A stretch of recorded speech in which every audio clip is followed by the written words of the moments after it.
Hi everybody, this is Nina. I wanted to show you my Indian bean tree. It's in bloom now. My dad planted this tree when it was nothing more than a little stick. Let's get up close, I'll show you how the flowers look.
I thought I'd go ahead and give you another look at the garden.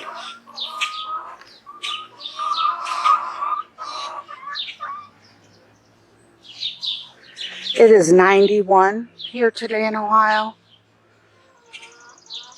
The only good thing that would be for today, Steve wanted to go out and do something, and I told him, oh, it's way too hot to get out and do a whole lot, of work.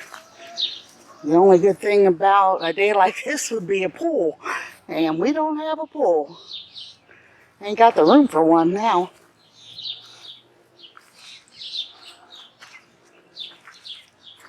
Starting to get some flowers on the tomatoes.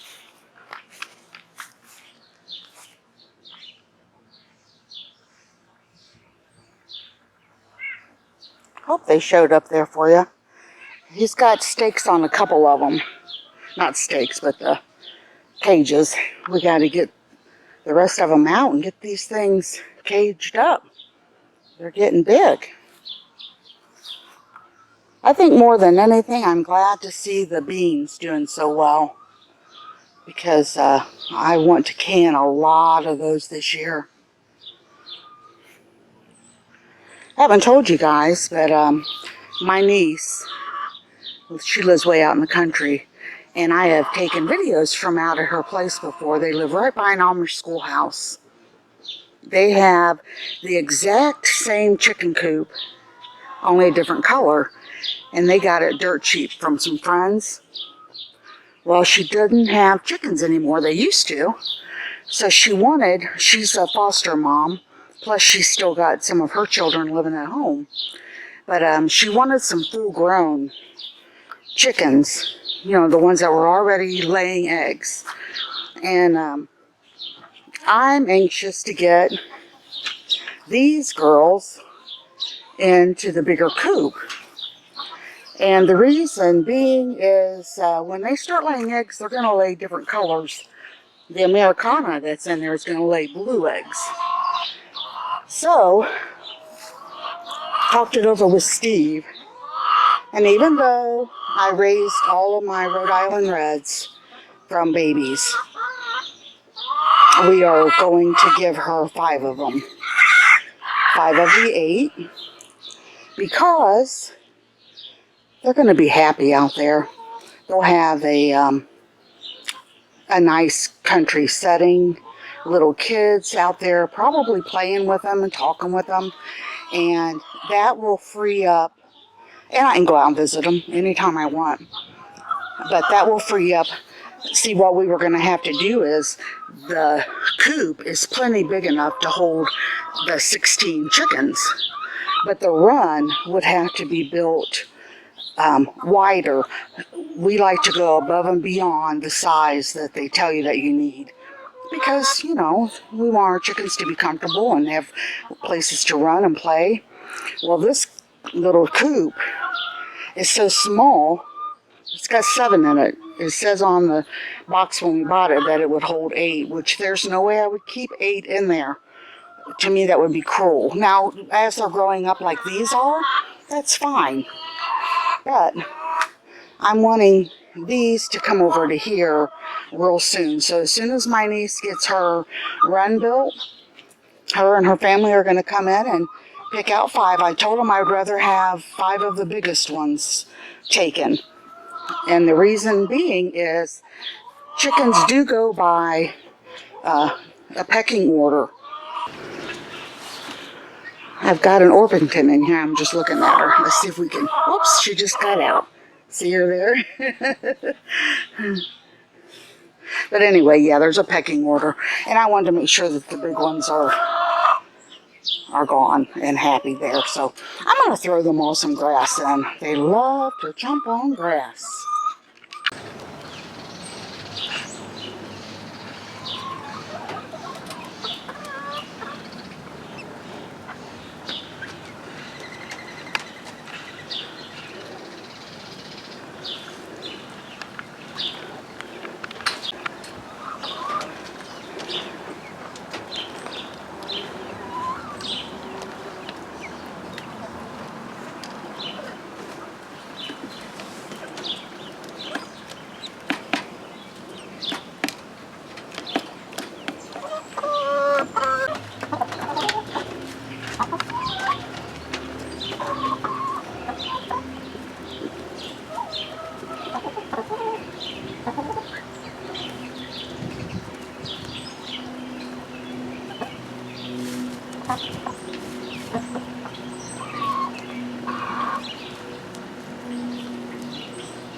I was mowing the yard, and over here where the weeds are at, I found some wild blueberries, or strawberries growing.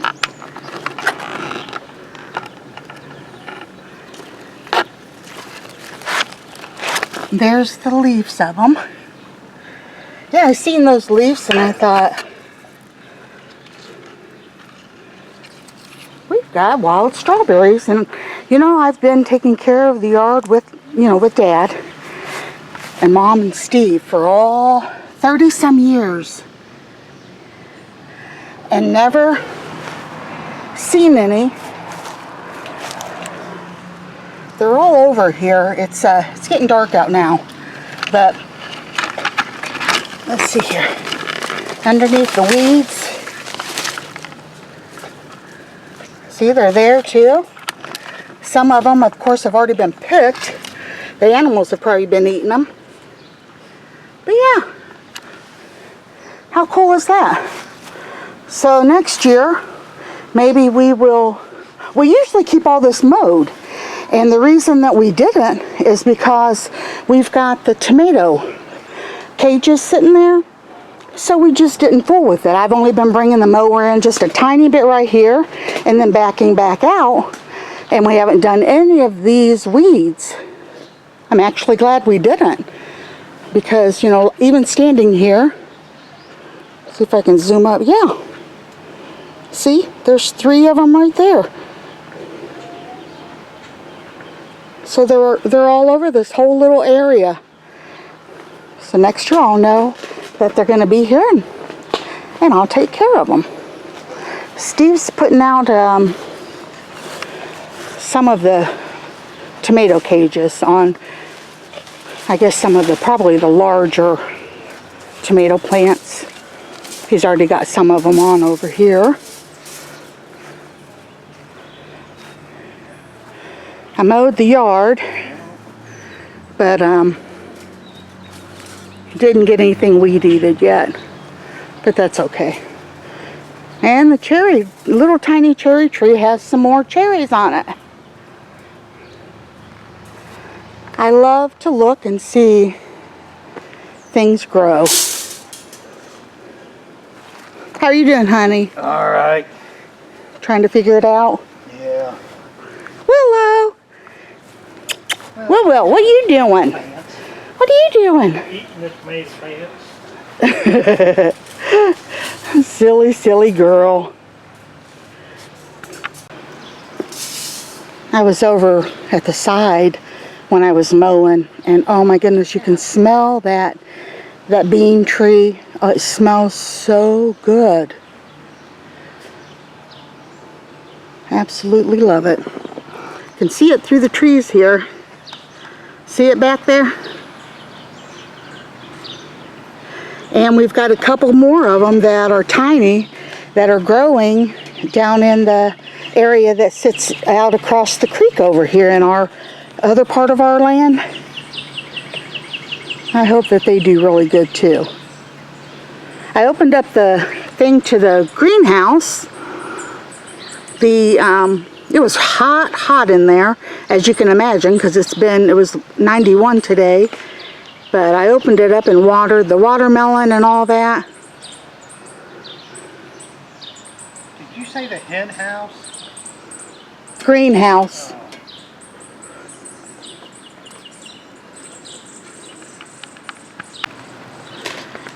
Yesterday, Steve and I went to a local bookstore, and a while back he had turned in a bunch of the books that he had and got credit for, you know, the books that they carry there. It's a used bookstore. So we hadn't been there, of course, because of the virus and all that, and we decided to go, and I am so glad we did. I found a book. I don't know how many of you know Tasha Tudor. If I'm saying her name right, I hope so. She is, or used to be, she passed away, but she was a illustrator for children's books, and very, very well known. And her gardens, she was very well known for her gardens and the style of the way that she planted things.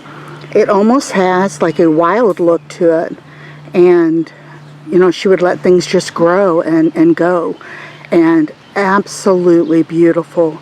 Looking through that book last night, I was like, wow, I guess if there would be any type of a so-called style of flower gardening, I would say that her style would be exactly what mine would be if I was, you know, able to afford it.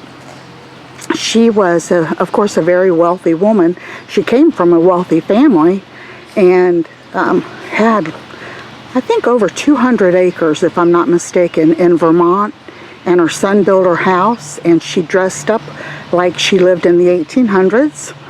And she painted a lot. She raised corgis, and I don't know if I wouldn't say she raised them because she didn't breed and sell, but she loved corgis, and they followed her everywhere around. And anyway, I just thought I would share that. So today I was looking at it and you know, just loving the pictures and all of it and inside of the book. And I just happened to be going through from the beginning, and it said that it was printed in Italy, which is where her family originally came from. And so I got on, you know, I'm kind of nosy when I find something at a thrift store or anything like that. I like to get on and see how they're priced, you know, nowadays. So I got on. The book was originally, when it was printed, was a little over like $35. Well, now it was up to $49, and it was printed in China, and some of the reviews that I read were talking about how the pictures were real blurry, and it just wasn't a good quality. And oh my goodness, the pictures in my book are just crisp. They're beautiful. So yeah, I would say that I got a really good deal. I was very happy about that. I will probably look through that thing hundreds of times. You know, I'll just take my time and read through it and find out how she did things. She loved, you know, like I love, the older plants, hollyhocks and sweet peas. And I know a lot of people call peonies, they call them by different names, pineys and peonies, and I don't know what all I've heard them called, but she loved them and had so many different varieties and colors, and you know, it's gorgeous. Maybe I'll show you a couple pages here. So I'm just sitting here watching Steve and Willow and and watching the little birds over here eating. It's finally cooled down. It's a beautiful, beautiful evening, as you can tell. So this was Tasha. She lived to be 92. Here were some of her sweet peas. There's a little bit of a glare on the book. And her hollyhocks.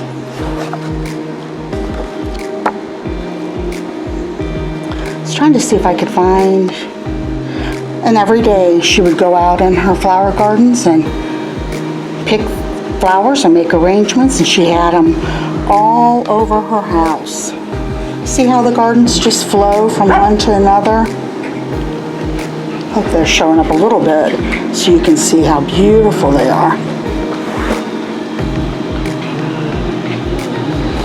But yeah, I'm gonna enjoy this book like you would not believe. I love this type of stuff. But yeah, very cool find.